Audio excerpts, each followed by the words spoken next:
You are listening to Fika with Vicky on United Public Radio, 107.7 and 105.3 from New Orleans.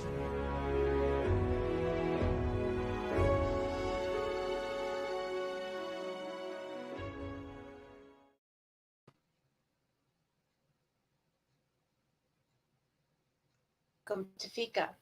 Our guests today, as we continue the quest of the wannabe author, are authors Janice J. Richardson and Brian Greiner. Between them, they have completed and published 15 books.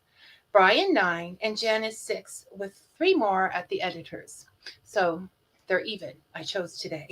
Well, they're even. I decided I would take them out of the comment section and bring them into the studio because they have a lot of experience and they've been a great help to me, and I'm sure they will be a great help to you as well. Welcome back to Fika, Janice and Brian. Oh, thank you. Thank you for having us back. Oh, it's just a continuation of Writers Group, right? Yes. And we were discussing that last week. We were discussing finding the writers group that is good, right for you. Now, Janice and Brian started a writers group a couple years ago, and they invited me as I had met them both through Fika. So we're doing a bit of an experiment today. We're going to be much better behaved people, not what I saw in the green room before.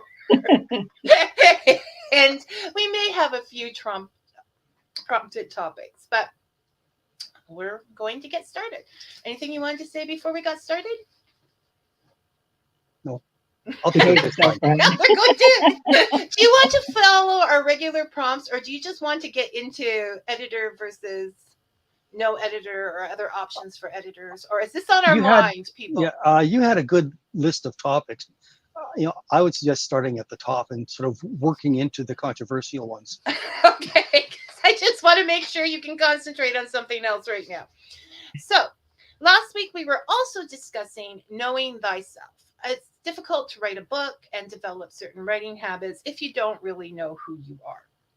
So, the one thing that anybody who watches this show knows is that Brian asks almost every author, are you a pantser or a plotter? Meaning, do you take care of the details before you start, or you just sit down and start writing the story? But I have never actually heard Brian answer that question himself. So on the hot spot is Brian. And Brian, are you a pantser or a plotter? I've given this some thought, and I'm more of a sketcher to throw in another term. You just can't fit in, Brian. Exactly. I don't fit in anywhere. That's that's why I'm a writer. To me, a book is like a painting, and some people have a very detailed outline and sketch, and other people just sort of slap things on. I need a sketch of some sort. I need a rough idea of the overall structure, the overall theme, if you will, and an idea of how it's going to start, how it's going to end, and at least a couple of important moments in the middle. And then I can write to that. Having that much allows me to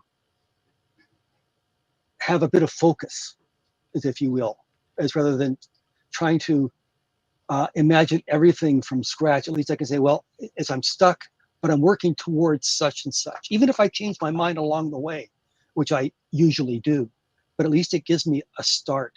It gets me asking questions and finding solutions to the problems and the traumas that I put my characters through.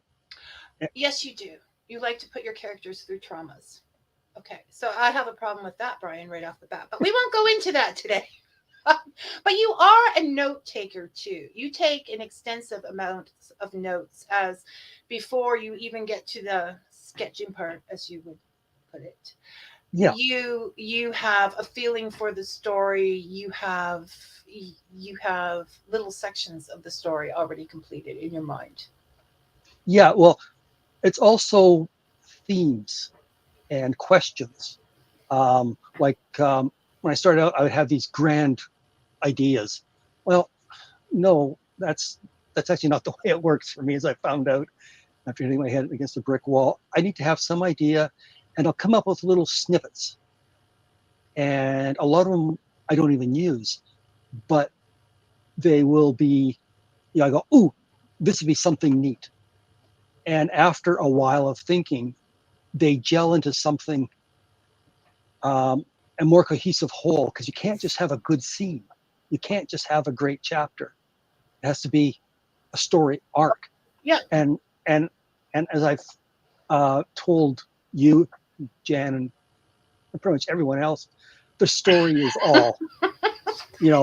We as writers are slave to the story. What's good for the story needs to be done, and if that means shattering our fragile little egos, well, then so be it. As you say, I take notes. I have written entire chapters that I'm very proud of, with some good dialogue and good action, and I've thrown them away because they don't fit the story. That's or right. I thought of a better way to incorporate that idea into the story, perhaps because it raises more interesting questions. That's one of the things. As part of my sketch, to me, every book starts with a question.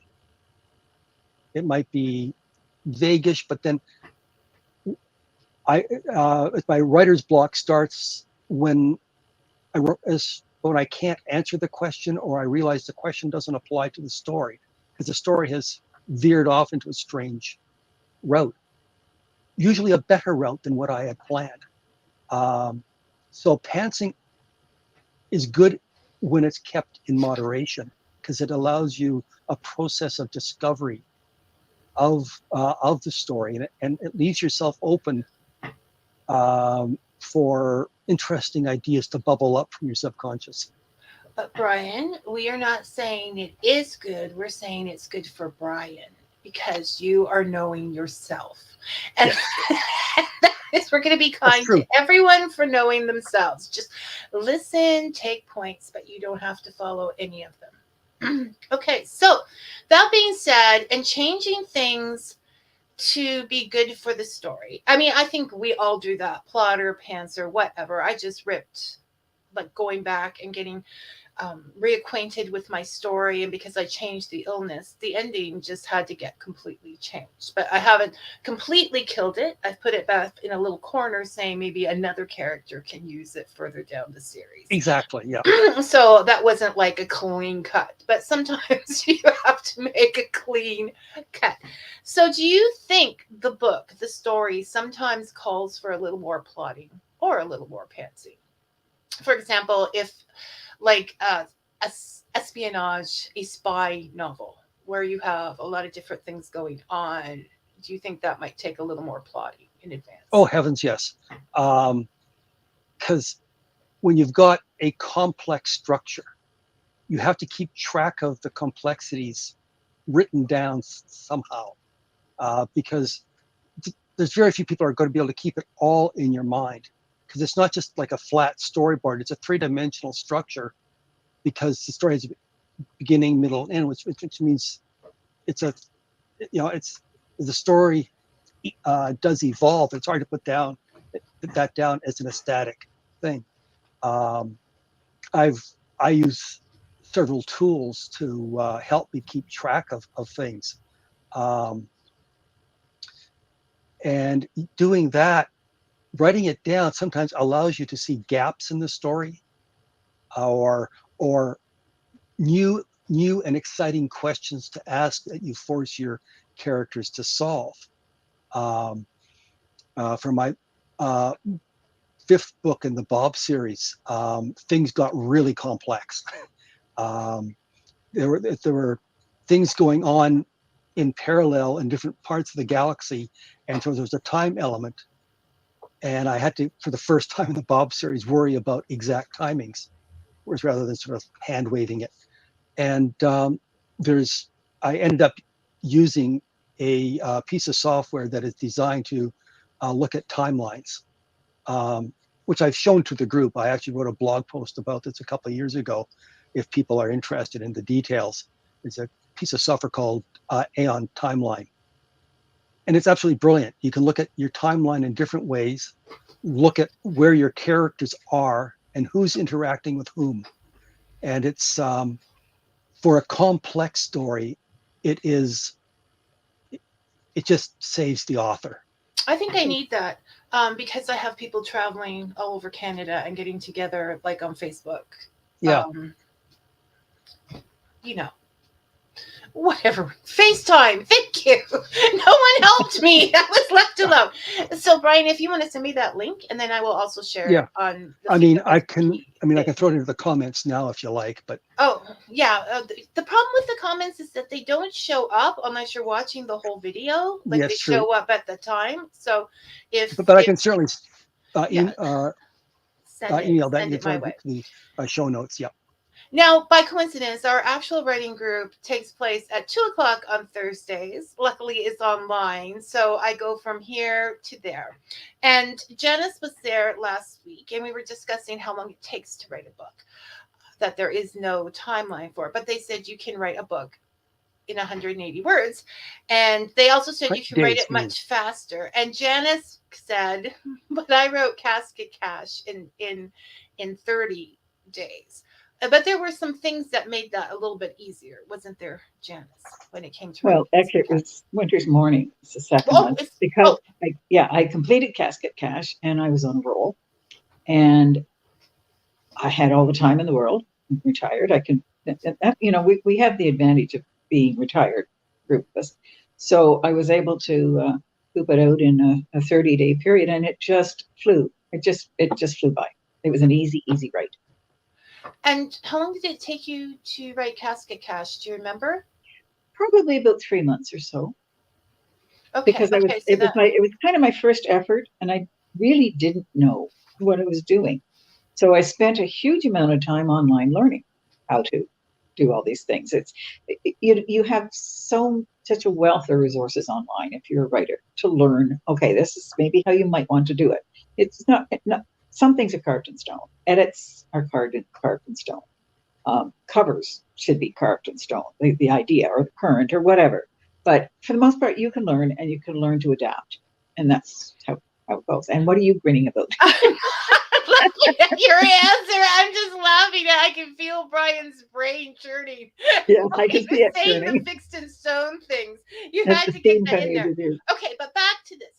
The thing is and yes, there is a wealth of information, but we can also get sucked down that rabbit hole.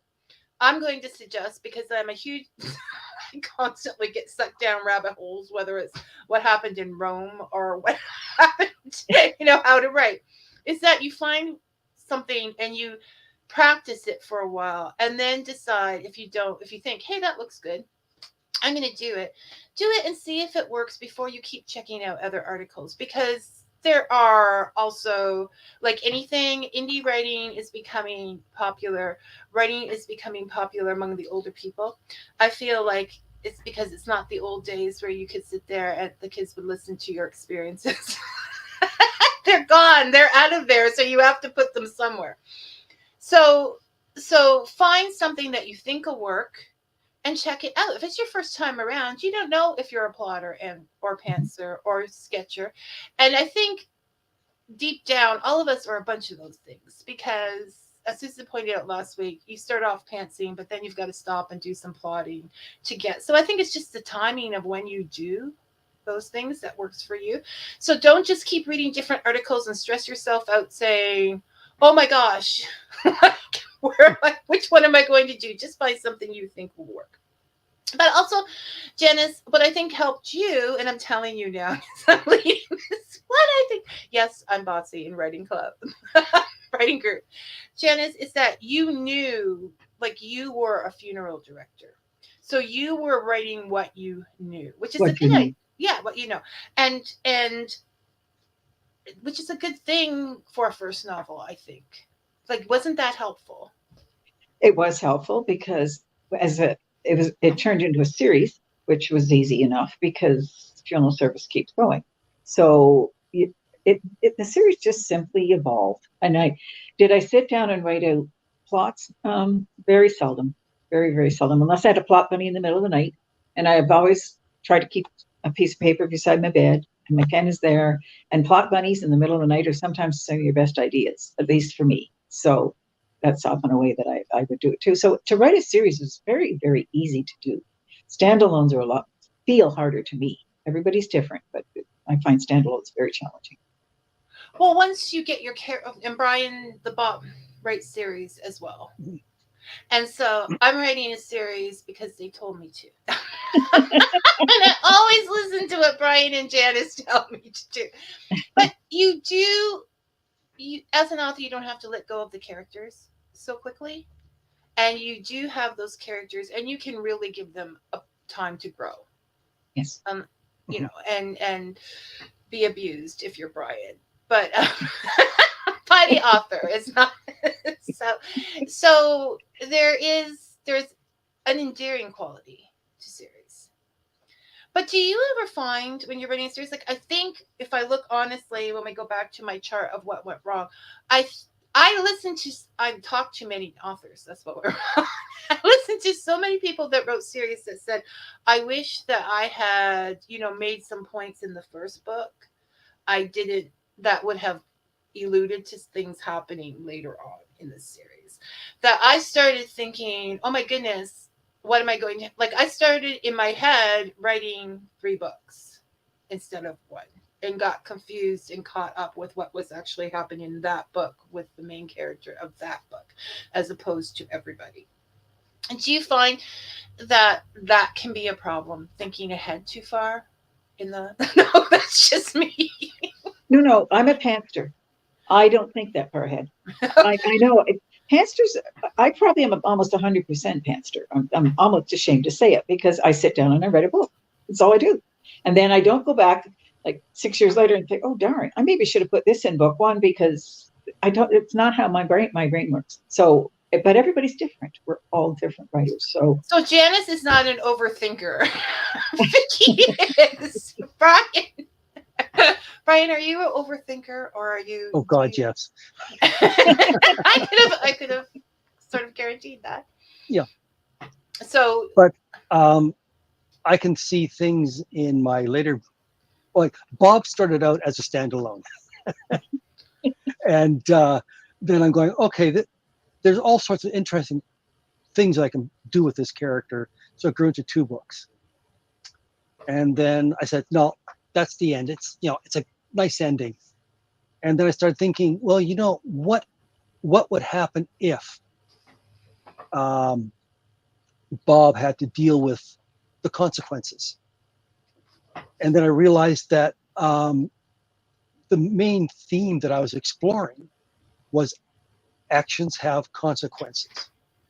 And so every pair of books in the Bob series is like a mini arc, but they all fit within a bigger arc where Bob is dealing with consequences. And they're not, and sometimes they're not his problems, but he's got to play cleanup. Yeah, no, and such is life. Yeah. And in the meantime, he has to live his own life. So he grows and changes from this carefree, a devil may care at the beginning. And in book 5, he has a wife and kids. And that changes him. Older kids. And older kids who are spreading their wings and not necessarily following orders. So, Yes, they do. and he is not he had a pretty horrible upbringing, so he's got no basis for being a good parent, but he tries really hard. And basically his approach is train them to handle anything, and if something bad comes after them, you pretty much stomp at the bad thing no matter the cost to himself.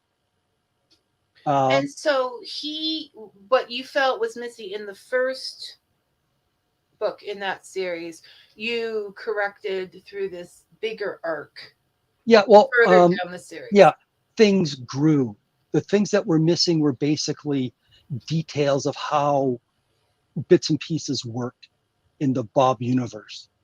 But I used hints dropped in the first couple of books, and I expanded upon them, like little throwaway lines.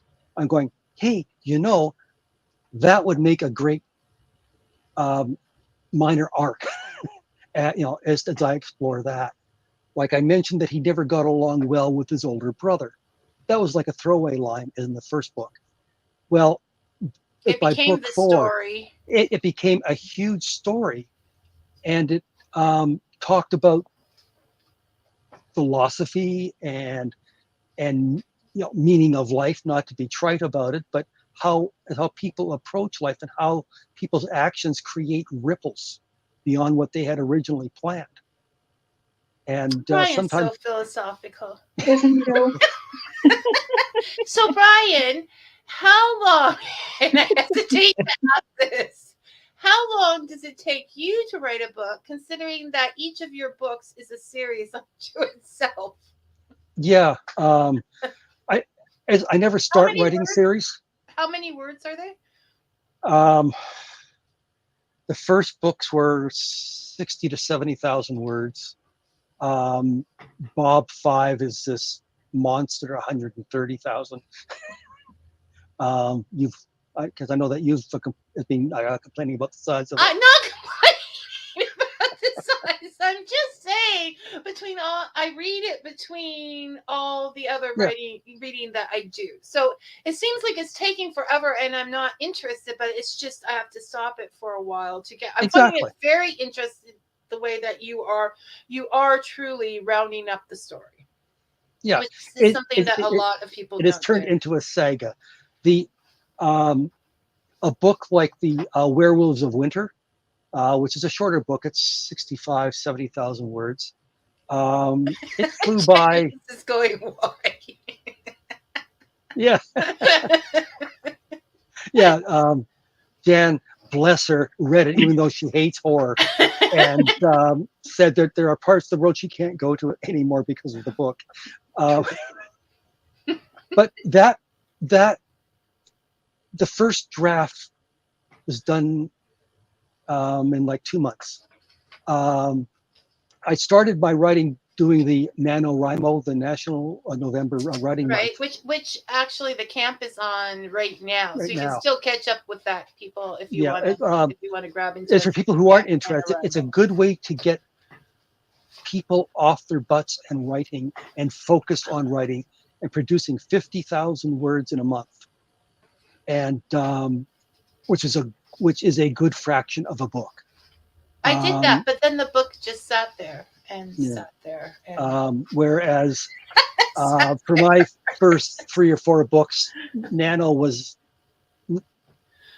got the book started, rolling. So it was the catalyst. Yeah. To get you ready. Now that's just the writing. I would do some research, make some notes for a month or 2 prior to that, so that I could hit the ground running.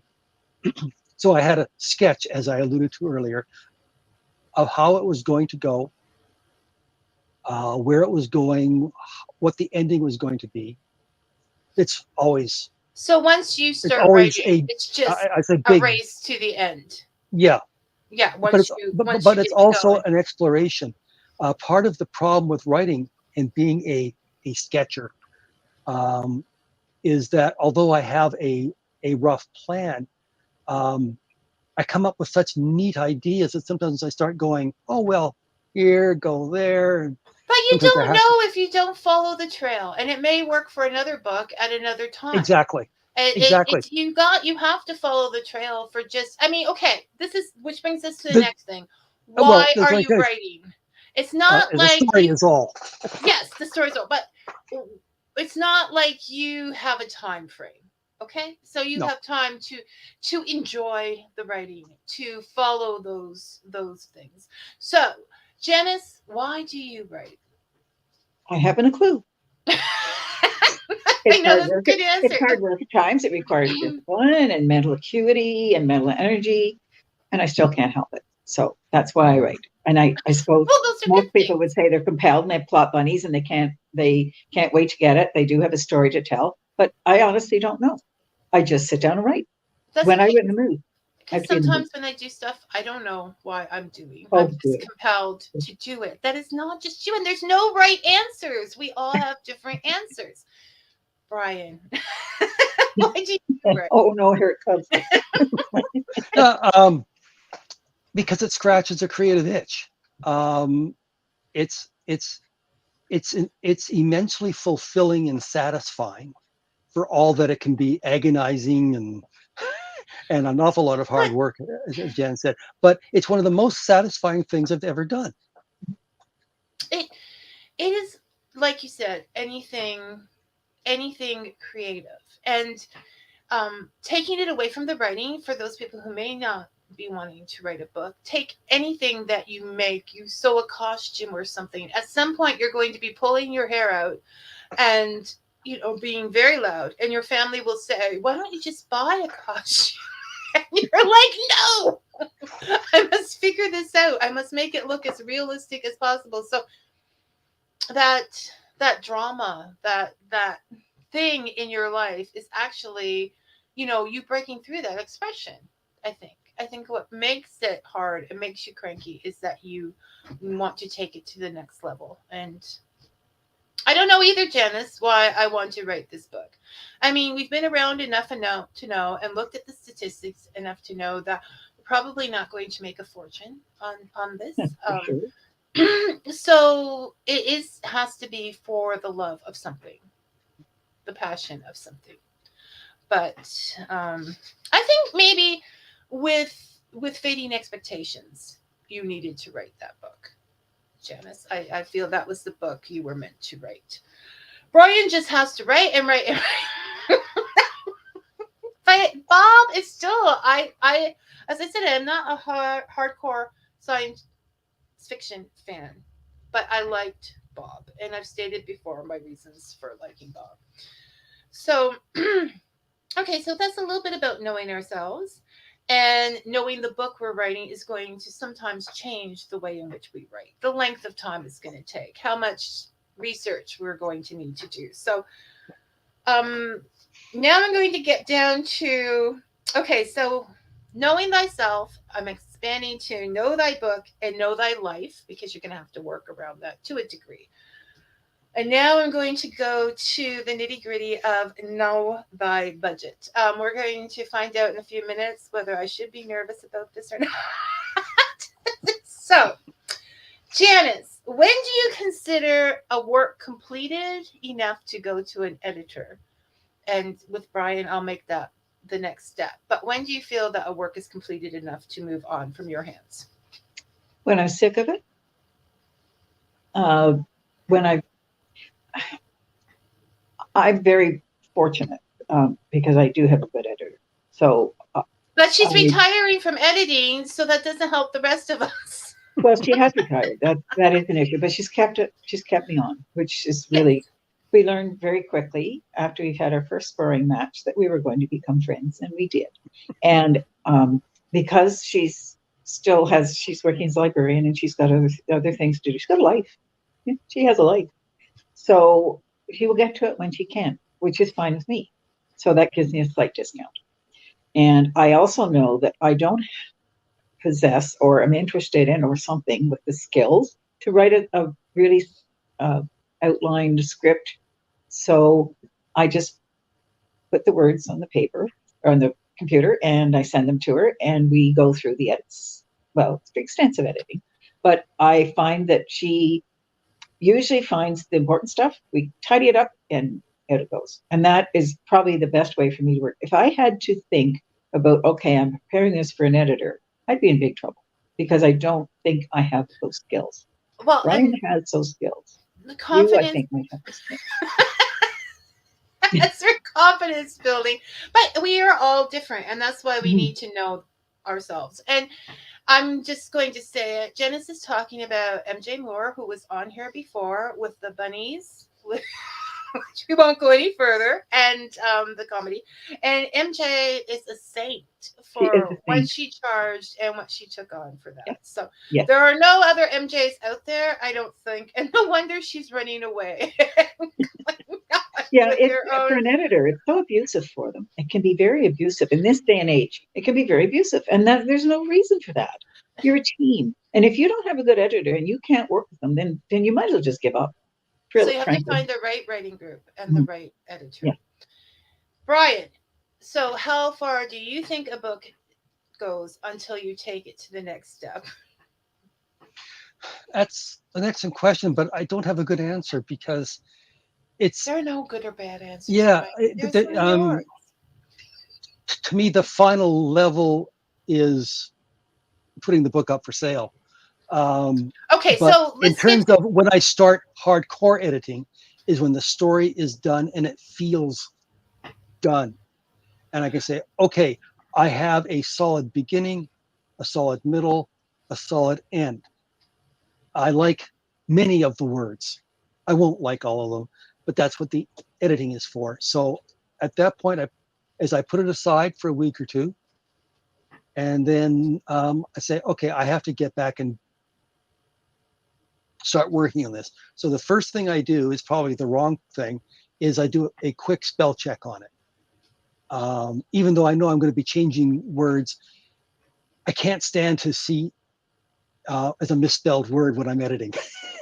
So I'll send it through a spell checker, and there's lots of them. You can use Scrivener like I do. You can use Word. You can use a standalone spell checker. There's all sorts of ways of doing it. And then I'll go through and say, okay, from a structural point of view, and then I'll break it down chapter by chapter. What happens in this chapter? What makes it important for the story?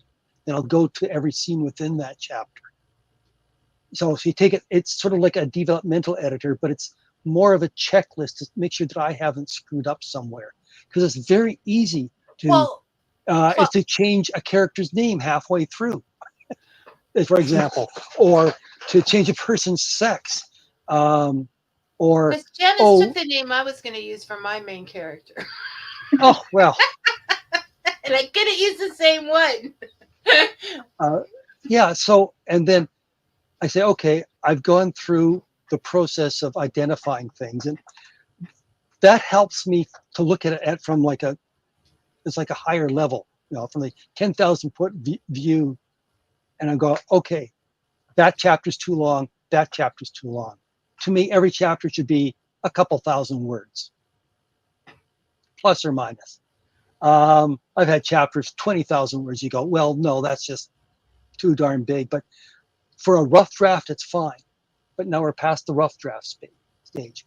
Or sometimes I'll come across forgotten little instructions to myself saying, insert brilliant words here. So, yeah, no, and go back and insert the brilliant words. Do you Yeah. hire someone for that? I wish I could. At that point, I become kind of schizoid. And as a writer, I think my editor is an idiot. And as an editor, I think that the writer's an idiot. So, we have little discussions. And sometimes the characters themselves chime in. So it So becomes a very busy time. you break it down to first checking the spelling and those things because they drive you Yeah. crazy. Yeah. But And then whoever I go wrote into, that is driving him crazy. And then you go to bigger structure issues and looking Yep. for plot holes. Yep. Okay, so how many times have we gone through the book at this point? Oh, it doesn't. Okay, so we're up to 12 times through the book. Yeah. Well, it depends. Like, I don't just do one thing except for the initial spell check. I say, spell check, that's the first pretty automatic go through. That's where I catch things, like to make sure I spell words that have more than one spelling. Make sure they're consistent, like kilometer. It can be ER or RE. Both are correct, but the book should have one. For consistency, the book Yeah. needs to be consistent. So, or the word inquire. It can begin with an I or an E. Both are correct. Pick one. And that forces me, I guess, wearing my editor hat, to go through and create like a style guide But I can do you this with. tell us what super editor looks like? Doesn't he have a helmet or something? I thought you wanted this to be a nice show rather than me putting on my. Fine, you want silly helmets? It would be Brian I without one. have power. Okay, so now, well, because we have to tell the difference between Brian the author and Brian the editor. Now, Right. Brian the editor, hard-headed and I have the power, merciless. Yes, you just go in And there I have my set those words. red pen. Never underestimate the power of the red pen. So I go through and I make sure that the You can idiot take the author helmet hasn't. off now if you want to. It's distracting. We had our moment. Okay, Yeah, go ahead. I make sure that the idiot author, as you say, doesn't have any plot holes or little gotchas, and break down the structure so that the chapters are basically correct. At that point, sometimes I find that this scene doesn't work in this chapter, works better further down, and that'll involve a little bit of a rewrite. Or I say, this is beautiful, this is wonderful. It does nothing for the story. So my editor mode says, take it out, put it to one side. But you never throw it away because you can always reuse it. Somewhere it'll get used. No, or somewhere, yeah, you have like a shoebox of notes on scrap paper because he is very conservational. I have file folders filled with story ideas and snippets, and it's a case of I will use them. Like, say I have a you, Janice. No. She's more than capable of writing her own brilliant words. No, she doesn't need and my dross. Here's why. MJ was editing my book. I'm embarrassed. I mean, I sit down, I write. I failed phys ed. I failed grammar in school. I mean, come on. Everybody failed grammar. You can't teach grammar. You have to read it. And use anyway, MJ had put at the beginning of the book, she had put verb, adverb, noun, and the other two, adjective, and there's something else in there. So that's how you structure your sentence. No, it didn't happen. I looked at that and I wanted to cry. I can tell a noun from a verb usually, but anything above that kind of sentence structure, which is why I have an editor. You don't have to be really brilliant. You know, some people, and we discussed that. Everybody has their talents. You are straight ahead, focused writer. I am not. I'm like, oh, but maybe she could do this. And what if she lived in the 19th century? Like, I don't have that focus. You know, Brian is an engineer. He builds a story. And before my story goes anywhere, as far as plot holes or anything, I'm shipping it to him. Only I'm going to check it about 6 times before that because I don't want Brian to find mistakes, okay? I want him to be right. But honestly, when I was doing some other writing, I took a course for professional writers. Oh. And I got 86% in the grammar section. Now, you don't know that when I'm doing my Facebook post. Okay. The other day, I didn't edit. I just was in a hurry. I went back and I went, oh, my goodness, Vicky, you put this out? Grammar is very tricky. Grammar is like, know the rules, then forget them. You know, there's some authors who are just like, I'm not even going there. But, I mean, fantastic writers, imaginary throughout time. The rest of us don't get to do that. But geniuses can the other thing to keep in mind is you don't need to take a course. There are books. Like there's some books here that I bought. Probably too many books. Yes. I am a book person. How many books do you have, Brian? I am not going to give a number to the number of thousands that my wife and I have. I thought it was 10. No, I think it's only 6,000 or 7,000 at this point. But anyway, when I get interested in this as a subject, I will buy a bunch of books on it, just so I've got a reference. But for a writer, a couple of books on grammar are like essential. So if you elements of style, it's just that elements of style. Yep. But white. It's only like this big, and you can open it up when you need it. Yep. And or because I'm a Canadian, I have a Canadian English dictionary. I have the Book of Canadian Style. I have the Canadian Press style book. Because those style books, they both are aimed at different audiences, so they're both slightly different. But they'll discuss things like how, what are the proper military ranks in Canada? It's different from the U.S. Yeah, no, and because Britain. In the And United States they have and lieutenants. In yeah, Canada they and have what's the lieutenants. proper abbreviation for each rank? So that you're not making up your own.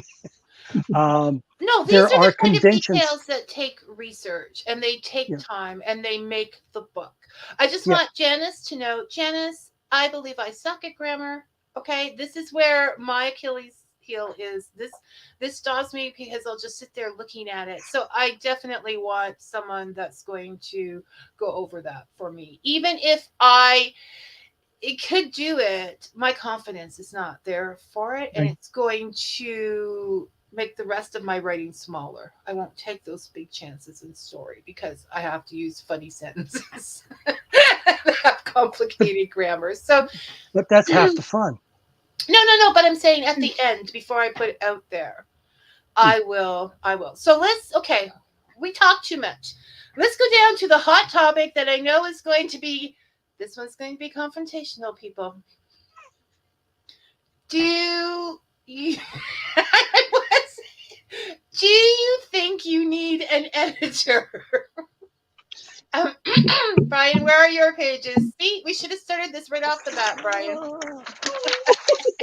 But he condensed. All right, Janice, your first point. I'm going to have to do it this way because we've got 15 minutes left. Okay. And then Brian can counter address your subject. All right. Wrong book. Alrighty. She's throwing you off, Brian. There's only 10 points here. Okay, And go. I will keep it brief. So go 1 point, and then Brian At can a time. counter. All right. Okay. You will get a fresh perspective with an editor. Argue that one, Ben. Brian, how do you feel about you will get a fresh perspective with an editor? Yes.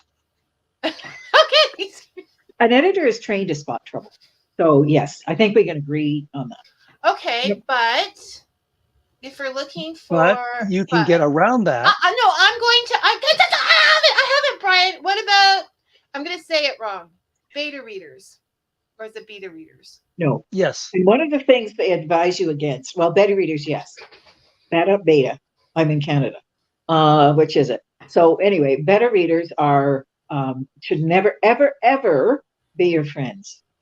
No, they got to make you cry. Yes.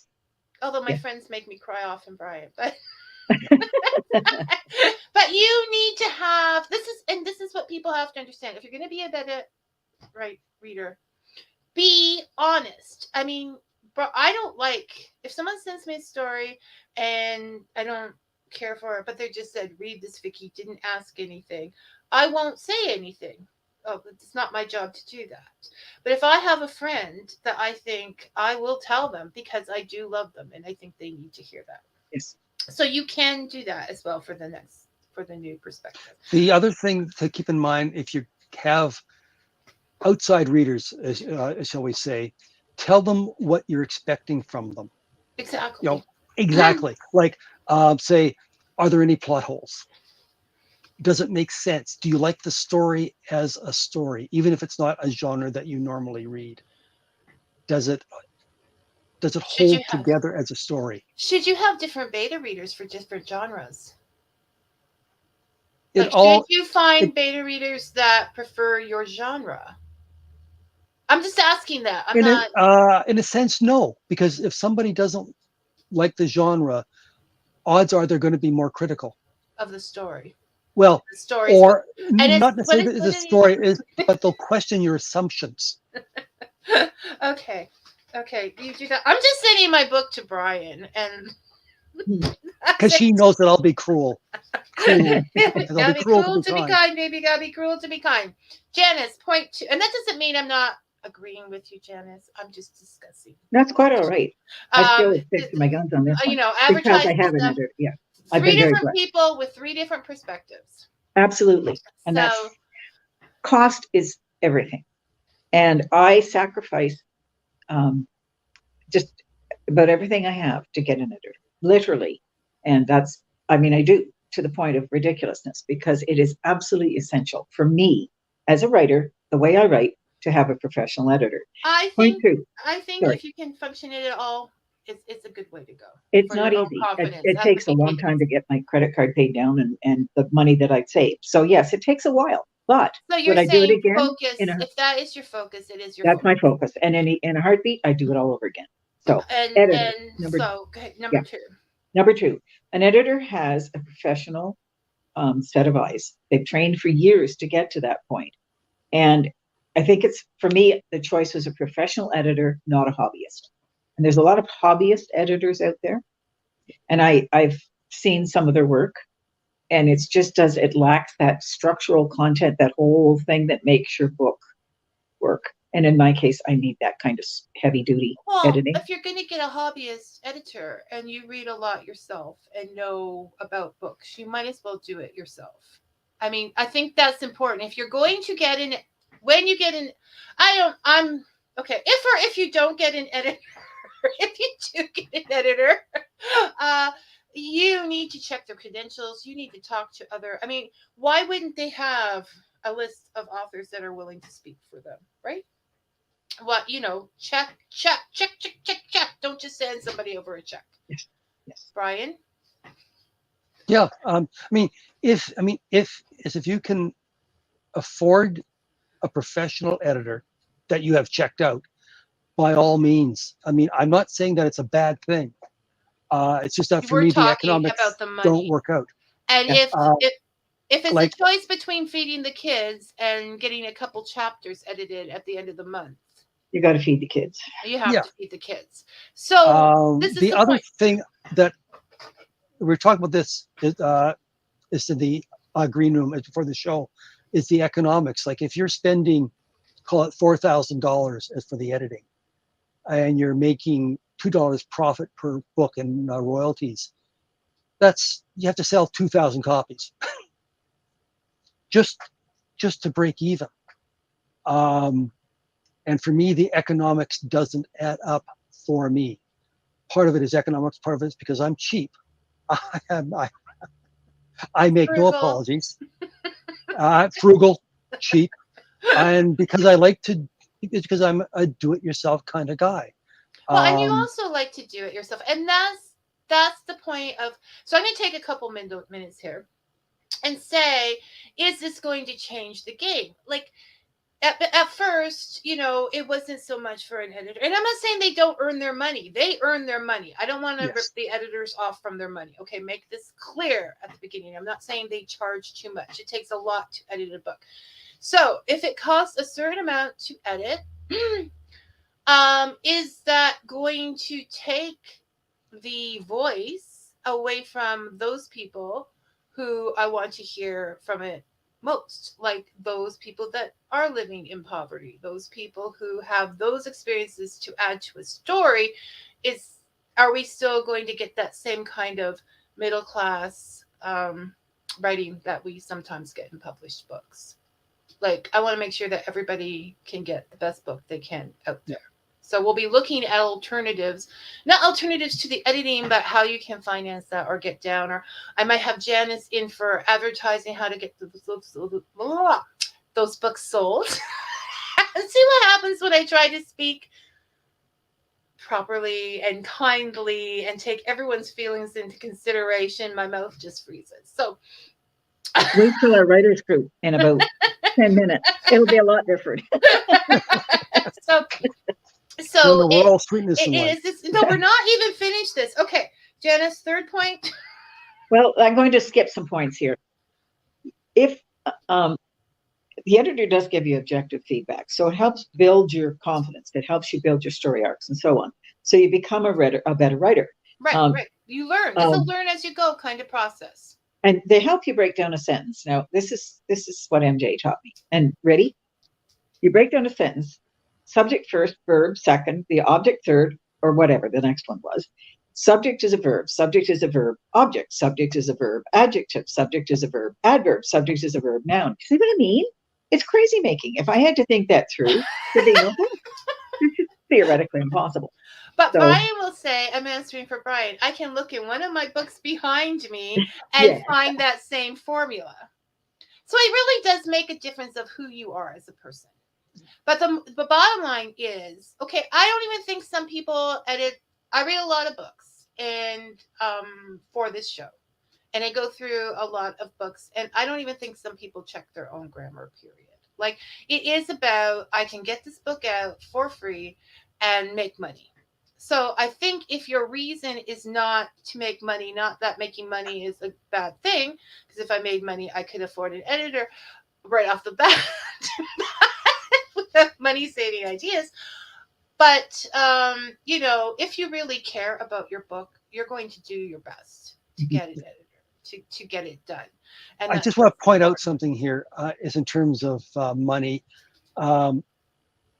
Programs like Word and there are other programs have some pretty good grammar checkers in them that do a good job of finding the basics. They're not perfect. They get a lot of false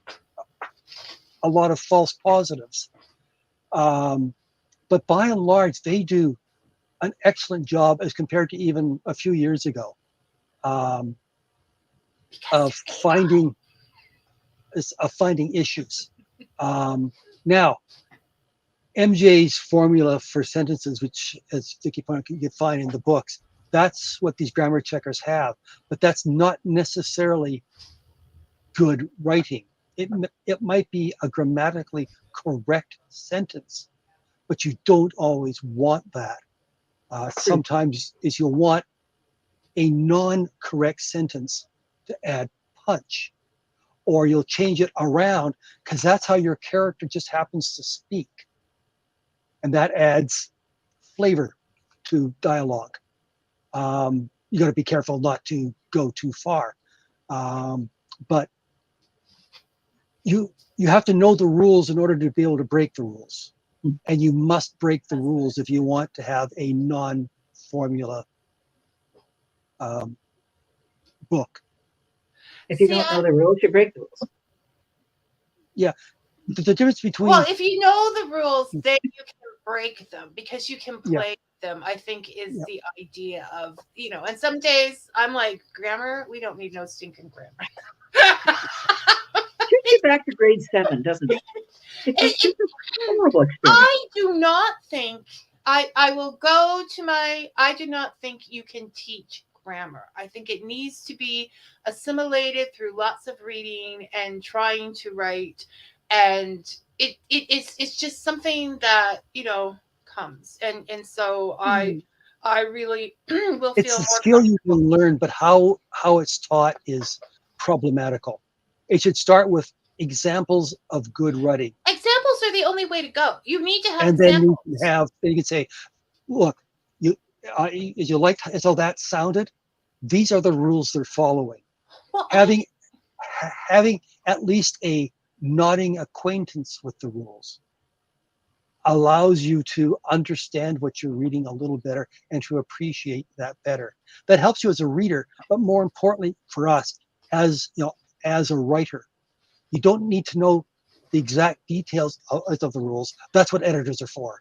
But as a writer, you should at least have a grasp so you know how to better play with the language. Because all your sentences are going to get changed around, and how people speak, and their.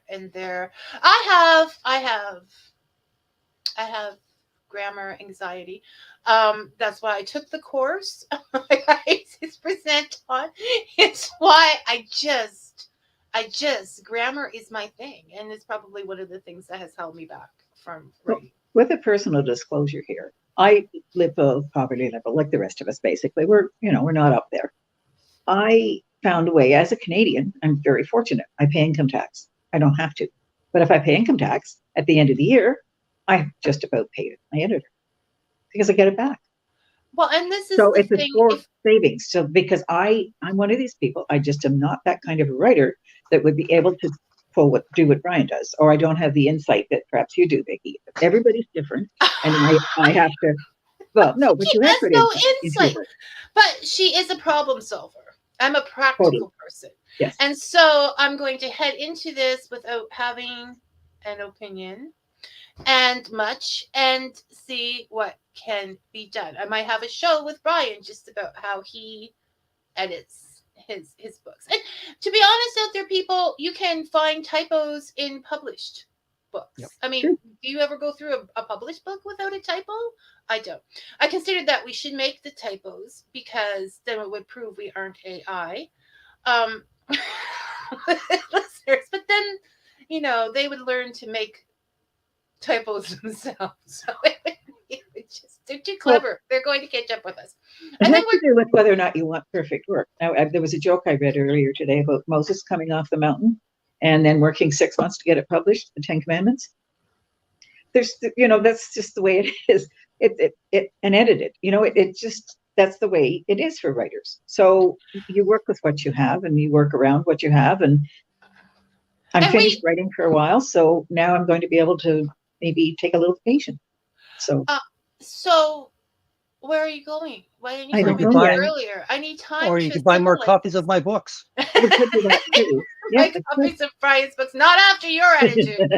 Okay, so I figure once a month, I'm going to do the quest of the Wannabe Author. So we can continue this discussion later on, or I can go on myself. If you two are even speaking, we'll find out. Oh, we've been arguing about this for years. So. I know, but I keep changing the subject because so we can continue that and find out the different things that are out there.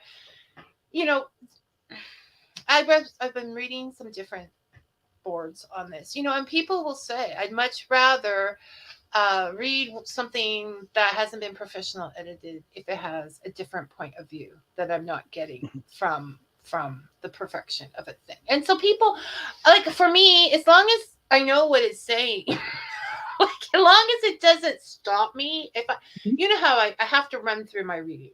So if I get tripped up 2 or 3 times because of this, the book is going to go. But if I can understand, I'm not going to sit there and go, oh my gosh, they made a typo, because everybody makes typos. And I think the important thing to remember is that if you do edit yourself, well, your wife reads it too, doesn't she, Brian? Not so much anymore. Her current excuse is, she'll look and say, "Very nice, dear. Bob has suffered sufficiently." Well, he has. I agree with her on that. But she's one that pushes me. Is her question every night is, "Well, dear, have you made Bob suffer?" But she won't give any more feedback than that because, as she says, she has to sleep with me. Oh, she needs to get tougher. I think so. Her sister, on the other hand, is really mean. Her sister doesn't like me much. But other people see it. I think the important thing is that it is hard to find your own typos and your own, because the word that's supposed to be there. So I think you need to have other people look at it that are not your best friends. There are techniques you can use, like, for example, read out loud your words. Yes. Well, and that will give you the lyrics. Like, they'll make you sound properly as well, not just see them in there. But I always find, it's like singing. You don't know how it is really working unless you read it out loud. Yeah. Right. And to be able to take constructive criticism, that goes if you get an editor, or, you have to not be stubborn if it's for the good of the book. See, I'm the story is all. So that is why I came up with that, is because you have to be your own worst critic. You have to know a bit of grammar. You have to know, you have to know how to analyze the story, is to make the story work, and then you pass it on to your editor, and it makes their life easier, and it makes them not hate you. Yes, and MJ is a saint. Let's all just say this, okay? The more I read on that, MJ is a saint. She's going to be back in November, and she's going to talk to us about her new series as well as editing then as well. Okay, so I'm planning to be back on August 3rd for once in every month to come back and, the ideas or whatever. People, if you're out there writing, you're joining in, let us know. And any questions you have or specifics about your work, we'll probably pick up on the editing then again if you guys want to come back with me, or I can take it on your own, depending on what you're doing. You're always invited. Until it was great. Thank you very much. I'm just going to keep you on until the end so you can wave goodbye like I'm Mr. Dress Up. So I will see you all in a week. Until then, may your coffee be hot and your story sweet. Thanks for listening, everyone.